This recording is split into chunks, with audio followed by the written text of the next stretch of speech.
Seattle mornings are often shrouded in fog, but this morning was unusually clear and bright.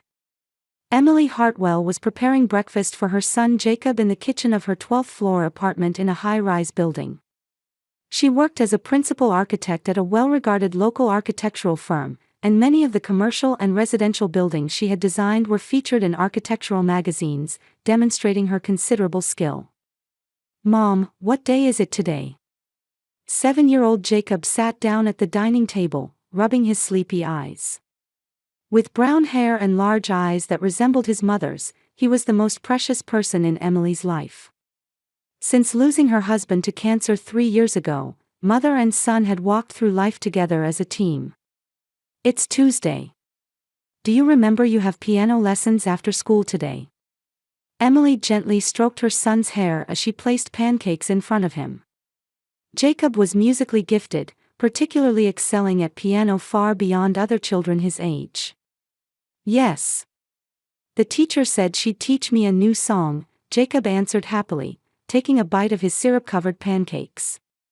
Emily's cell phone rang. The screen displayed, "Mom. Good morning, Mom." "Emily, good morning. How are you doing?"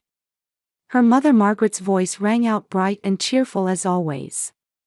Margaret had retired and been living a leisurely life since losing her husband 3 years ago. She lived alone in a house in the Seattle suburbs, but she and Emily and Jacob kept in frequent contact and often spent weekends together. "How about this weekend? Lisa's coming too, so why don't we all have a barbecue?" Her sister Lisa was a single mother with twin daughters. She worked part-time in an office job while living near their mother Margaret in the neighborhood.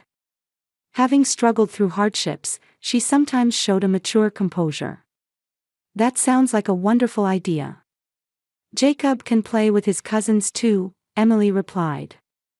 Lisa's twin daughters, Sophia and Olivia, were 5 years old and like adorable little sisters to Jacob. "Grandma." Jacob looked up at his mother with interest. Emily moved the phone away from her mouth and explained, "Grandma is suggesting we have a barbecue this weekend." "Yay! I get to see Sophia and Olivia." Jacob jumped up with joy. "Margaret, Jacob is so excited. We'll come over Saturday afternoon. I'm looking forward to it. Lisa will bring the girls too, so it's going to be lively." After hanging up, Emily felt warm inside watching her son smile. Since losing her husband, she felt that the family bonds had grown even deeper.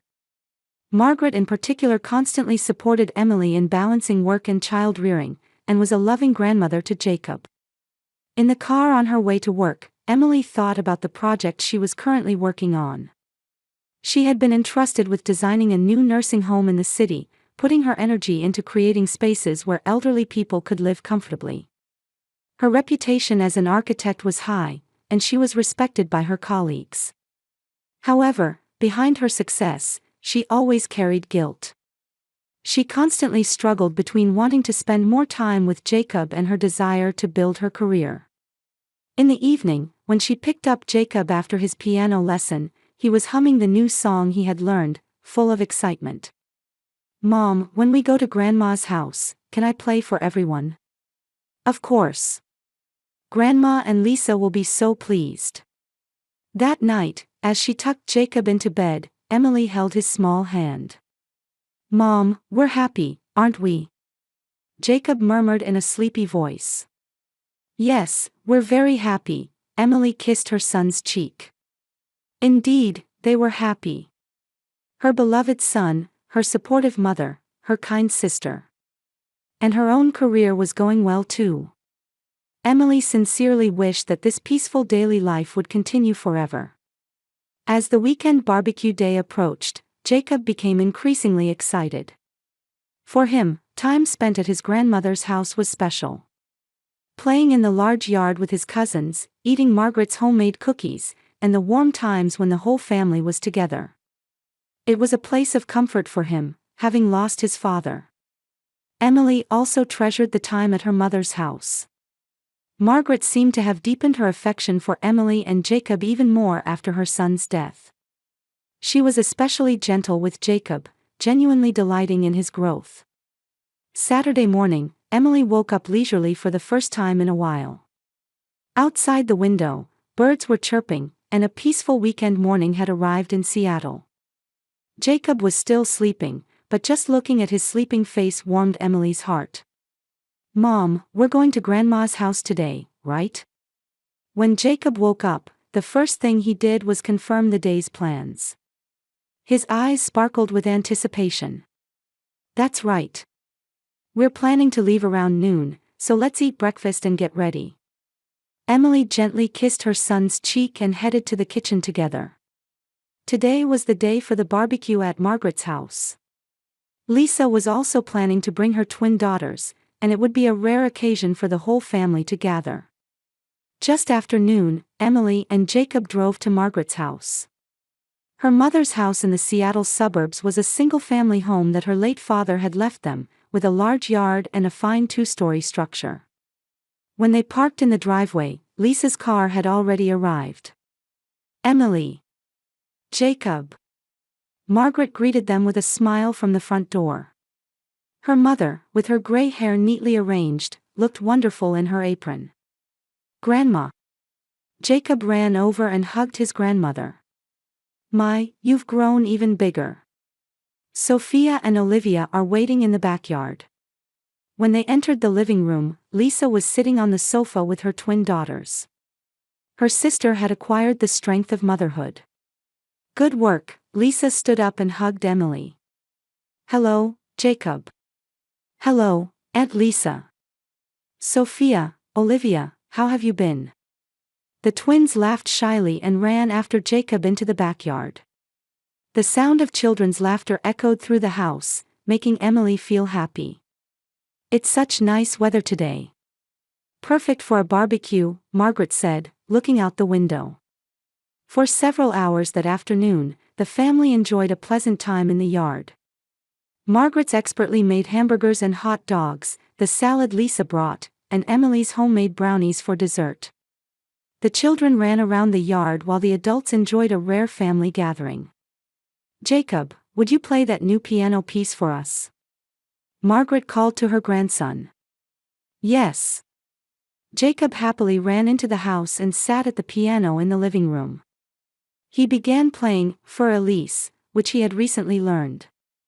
Though not yet perfect, it was beautiful enough for a 7-year-old to play, and the whole family was moved. "That was wonderful. If your daddy were alive, he would be so proud," Margaret said with tears in her eyes. "He really is talented in music," Lisa also praised while clapping. As evening approached, the children had grown tired and quieter.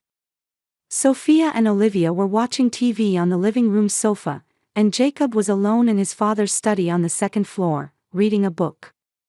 It was still a special place where memories of his late father remained, and Jacob sometimes spent quiet time there. "Sister, shall I make some coffee?" Lisa called from the kitchen. "Thank you. I'll help too." Emily was about to get up when Margaret gently pulled her arm. "Emily, I need to talk to you. Shall we take a little walk in the garden?" Her mother's expression was somewhat serious. "Can you imagine making $10,000 a month just from YouTube, all from home? That's exactly what I did with Reddit Stories. No face, no voice. Check the link in the description if you're curious." Emily, feeling puzzled, went out to the backyard with Margaret. "You seem busy with work lately. Are you all right?" "Yes, I'm a bit busy because I've been entrusted with a big project, but it's rewarding." "I'm worried about Jacob." Margaret turned around and looked into Emily's eyes. "That child seems to be growing up a bit too fast lately." "Do you think so?" Emily frowned. "Maybe he's being considerate of you because he doesn't have a father. Don't you think it would be better to let him be more childlike?" Emily was somewhat confused by her mother's words. Jacob was certainly more composed than other children his age, but she thought that was just his personality. "Am I doing something wrong?" "No, not at all. I just think you should leave him with me sometimes and take time for yourself." While the two were talking in the garden, silence continued inside the house. Lisa was making coffee in the kitchen, occasionally glancing toward the second floor. The twin daughters were absorbed in anime in the living room, enjoying a quiet afternoon moment. Around 5 o'clock in the afternoon, a loud sound suddenly echoed throughout the house. Following what sounded like something tumbling down the stairs, a dull impact could be heard. What was that sound? Just as Emily turned around from the garden, Lisa's scream could be heard. Jacob! Emily and Margaret rushed into the house in a panic. At the bottom of the stairs, Jacob lay unconscious. Blood was flowing from his head, and his face had turned pale. Jacob! Jacob! Emily knelt beside her son, calling his name. Don't move him. I'll call an ambulance. Lisa said in a trembling voice, already holding her cell phone. Margaret looked up at the stairs and murmured, "The handrail is broken." Indeed, part of the handrail on the second floor had come loose, and it was clear that Jacob had fallen from there. The 10 minutes until the ambulance arrived felt like an eternity to Emily. She held her son's hand and kept calling his name. Jacob occasionally made small groaning sounds, but he didn't regain consciousness. "It's okay, Jacob. Mommy is here," Emily said through tears, placing her hand on her son's forehead. When the paramedics arrived, Jacob was carefully placed on a stretcher.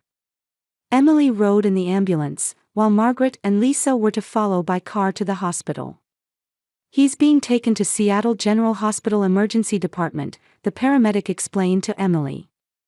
"There's a possibility of head trauma, so a CT scan will be necessary." When they arrived at the hospital, Jacob was immediately taken to the emergency treatment room.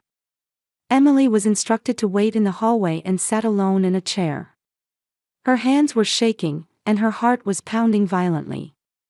30 minutes later, a doctor appeared. "Mrs. Hartwell, let me explain your son's condition." The doctor's expression was serious. "He has severe head trauma with swelling in the brain. We're currently treating him in the intensive care unit, but the next 24 hours are very critical." Emily's legs gave out. The doctor's words echoed in her head, but it didn't feel real. "Is his life in danger?" Emily asked in a trembling voice. "To be honest, the situation is touch and go. We'll do our best, but you should prepare yourself." At that moment, Emily's world collapsed. Just a few hours ago, they had been enjoying happy family time. Jacob was playing piano, and everyone was smiling. Now her son was hovering between life and death. When Margaret and Lisa arrived at the hospital, Emily was sitting alone outside the intensive care unit. Her eyes were swollen from crying, and her whole body was shaking. "Emily," Margaret hugged her daughter. "It's okay, Jacob is a strong boy." However, Emily wasn't listening to her mother's words. The doctor's words kept echoing in her head. "Touch and go situation, prepare yourself." That night, Emily would spend it at the hospital. The intensive care unit at midnight was wrapped in silence. Only the regular sound of machines echoed as proof of life. Emily sat in a chair placed next to her son's bed, holding Jacob's small hand. His face had an oxygen mask attached, and his head was wrapped in bandages. The doctor's words kept repeating in her head. "The next 24 hours are very critical. Please, Jacob. Can you hear Mommy's voice? Wake up," Emily whispered, pressing her cheek against her son's hand. Her eyes were swollen from crying, and her voice was hoarse. The hospital staff understood that Emily wouldn't leave her son's side. Nurses came to check on them regularly and offered coffee and light snacks, but Emily wouldn't accept anything. Her world existed only within this small intensive care unit. After 2 o'clock in the morning, her cell phone rang. Emily hurried to silence it, but when she looked at the screen, it displayed "Mom." It was a call from Margaret. Emily hesitated but thought there might be some news about her son's condition, so she went into the hallway and answered the phone. "Mom? What's wrong, calling at this hour?" "Emily, you're awake. How is Jacob?" Margaret's voice was surprisingly calm. No change.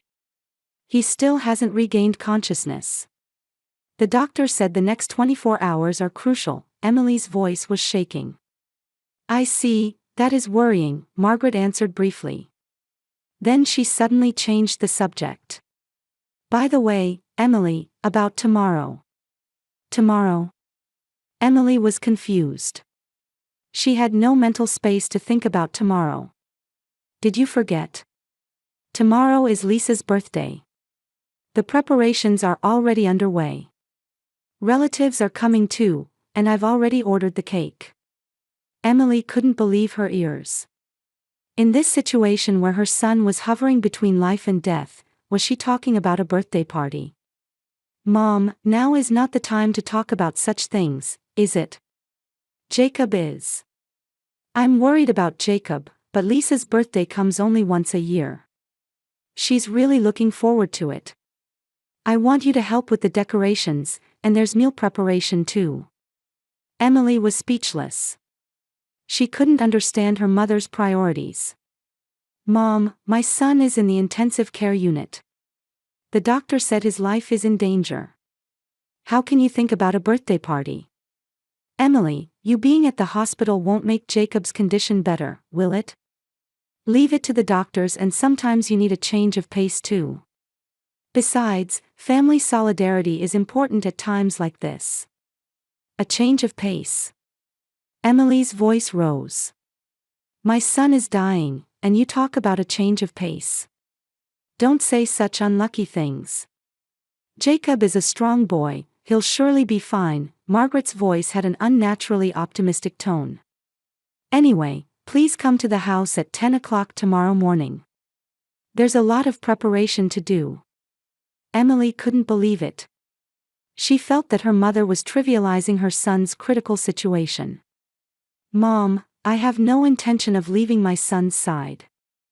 I can't even think about a birthday party right now. On the other end of the phone, Margaret's tone changed. From the gentle tone up until then, it changed to a cold, hard manner of speaking. Emily, there's something called family responsibility.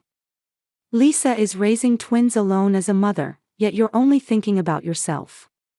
Only thinking about myself? Emily was appalled. Does worrying about my son's life mean I'm only thinking about myself? Lisa's birthday comes only once a year. Without you, the party will be ruined. The relatives are also looking forward to seeing you. Emily took a deep breath and tried to remain calm.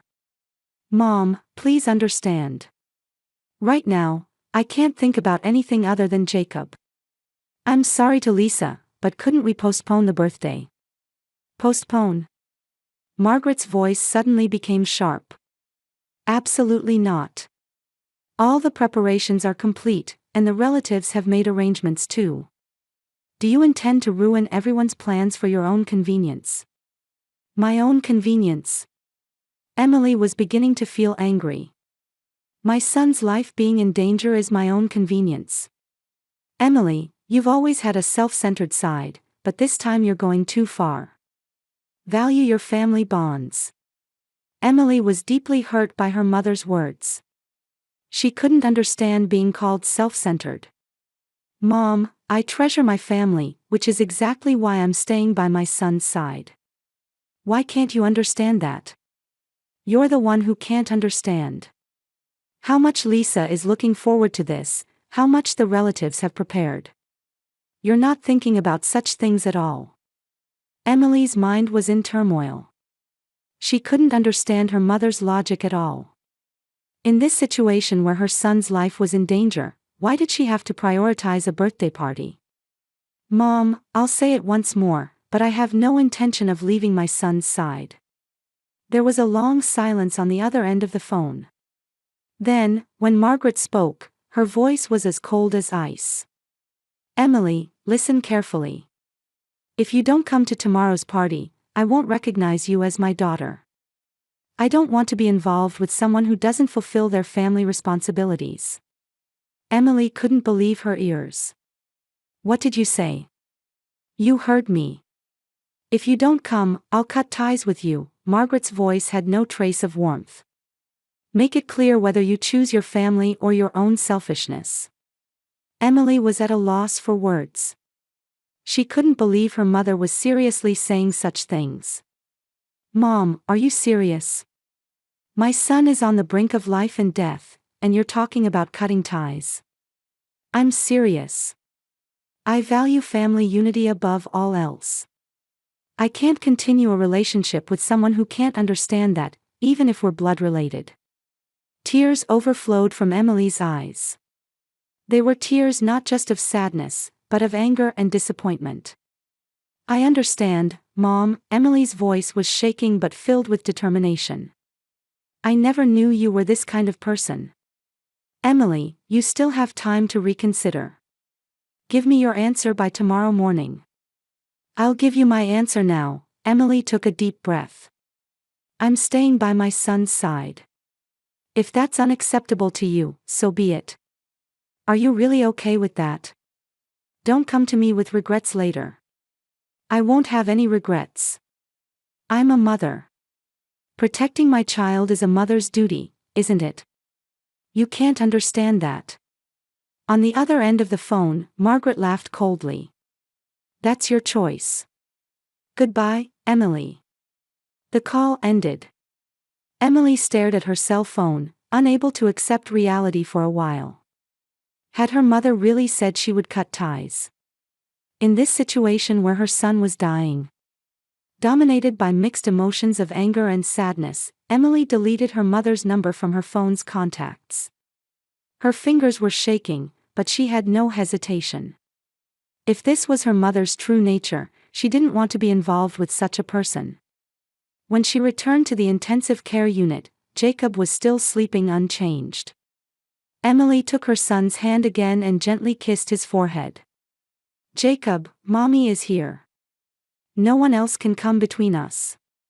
That night, Emily continued to watch over her son alone. She had lost the support of her mother and sister, but she was confident in her choice. She learned painfully that night what true love was, what true family was. There were people who understood and people who didn't. In the silence where only the sound of machines echoed, Emily continued to pray for her son's recovery. Sunday evening, the intensive care unit at Seattle General Hospital was still wrapped in silence. Emily was about to spend her second night beside her son's bed. Since the phone call with her mother last night, she hadn't contacted anyone. There had been no calls from Margaret or Lisa expressing concern about her son's condition. Mrs. Hartwell, the attending physician Dr. Chen entered the treatment room. I have good news. Your son's brain pressure is decreasing. His consciousness level is also showing signs of improvement. A light of hope shone in Emily's heart. Really? Yes. We still can't let our guard down, but at this rate, he might regain consciousness soon. I think your constant presence has had a positive effect too. After the doctor left, Emily gripped her son's hand more tightly. Did you hear that, Jacob? The doctor said you're getting better. Hang in there, wake up. Around 6 o'clock in the afternoon, Jacob's finger moved slightly. Emily held her breath and watched. Then, slowly, her son's eyelids opened. Jacob. Emily called her son's name through tears. Jacob couldn't understand his surroundings at first, but when he saw his mother's face, he showed a relieved expression. However, as if remembering something, he suddenly showed an expression of fear. Mom. Jacob's voice was small and trembling. It's okay, Jacob. Mommy is here. You're safe now. Emily gently stroked her son's cheek. Mom, when I fell down the stairs. Jacob started to say and began trembling with fear. Calm down. What do you remember? Emily spoke gently to reassure her son. The handrail didn't just break suddenly. Jacob's eyes filled with tears. Grandma and Aunt Lisa. Emily's heart began pounding violently. What? What about Grandma and Aunt Lisa? Jacob looked directly into his mother's face and continued in a trembling voice. When I was reading a book in the study on the second floor, I heard Grandma and Aunt Lisa's voices from downstairs. I think they didn't know I was there. What were they talking about? Emily's voice was also trembling. Grandma said, "Soon Emily and Jacob won't be in the way anymore." Aunt Lisa also said, "If Emily is gone, Mom will love only us twins." Emily gasped. She couldn't believe her son's words. Then Aunt Lisa asked, "Is the handrail ready?" And Grandma answered, "Perfect." That child has a habit of always putting weight on the handrail when coming down from the second floor. Emily's blood ran cold. What her son was describing suggested not a mere accident, but a planned crime. "Jacob, did you really hear such a conversation?" "Yes. I got scared and tried to come down from upstairs. But the moment I put my hand on the handrail, it came loose." Large tears spilled from Jacob's eyes.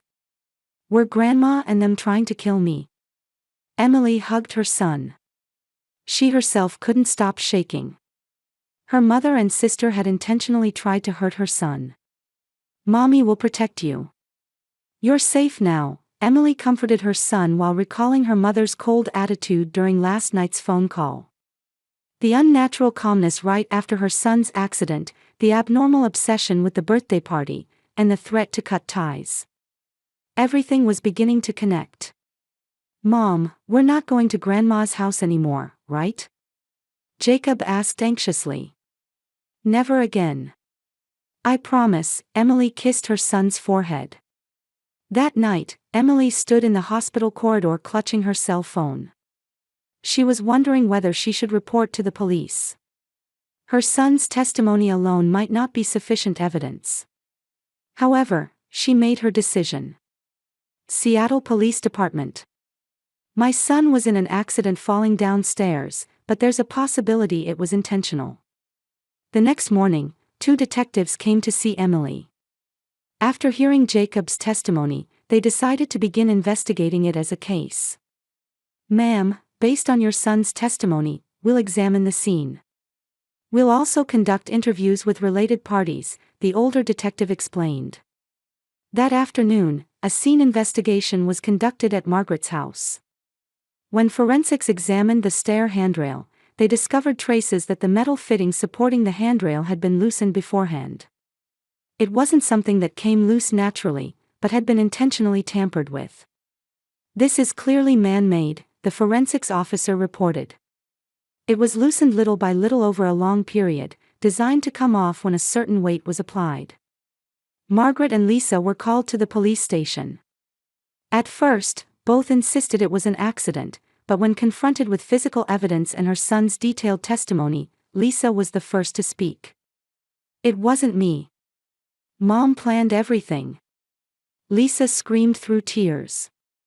"Mom hated Emily and Jacob and told me to cooperate." "Don't lie," Margaret answered coldly. "You were the one who first said, 'Emily is in the way.' But you were the one who actually tampered with the handrail." "I just watched." The two blamed each other, and the truth became clear. Margaret was jealous of her eldest daughter Emily's success and the love for her grandson Jacob.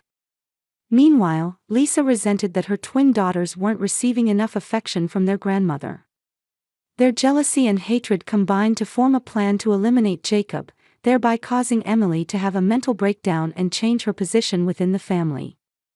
"At first, I only intended to threaten," Margaret stated during interrogation.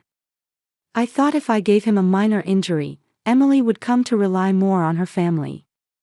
"But Mom said, 'Make it more certain,'" Lisa countered. "The more Emily suffered, the more our value would increase." As their cold-hearted plan became clear, Emily was watching the news with Jacob at the hospital. "Mom, are we safe now?" Jacob asked, snuggling up to his mother. "We're safe. No one can hurt you anymore," Emily hugged her son. That evening, the attending physician gave permission for discharge. Jacob's recovery was going smoothly, and home care was now possible. "A new life is beginning now," Emily murmured, looking outside with her son through the hospital window. Yes. But I'm not scared because I'm with Mom, Jacob smiled. Emily thought while holding her son's hand. Blood relation alone doesn't make a family. True affection and trust create real family.